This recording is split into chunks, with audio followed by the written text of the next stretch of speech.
මෙන්න මේක හොඳට අහගන්න. සමහර මිනිස්සු අපේ ජීවිතේට එනවා හරි තිබහෙන්. හරිම අමාරුවෙන් අපේ ගාවට එනවා තිබහෙන්. වතුර බිඳක් දෙන්න කියලා.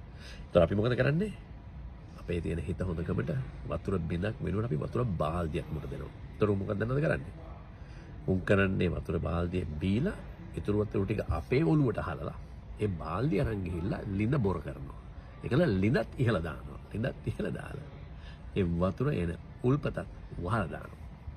ඉතින් මේකේ කියන්න තියෙන්නේ කෙනෙක්ට දෙයක් කරනවා නම් අවශ්‍ය ප්‍රමාණයට විතරක් කරන්න. එක දශමයක්වත් වැඩියෙන් කරන්න එපා. මොකද මිනිස්සු කියන්නේ හරි අමුතු જાතියක්. බාල්දියෙන් අපිව නාවලා ලිඳ බොර කරලා ලිඳ ඉහලා උල්පතත් වහලා දානවා. ඒක එහෙම තමයි. එක්ස්පීරියන්ස් වලින් කියන්නේ.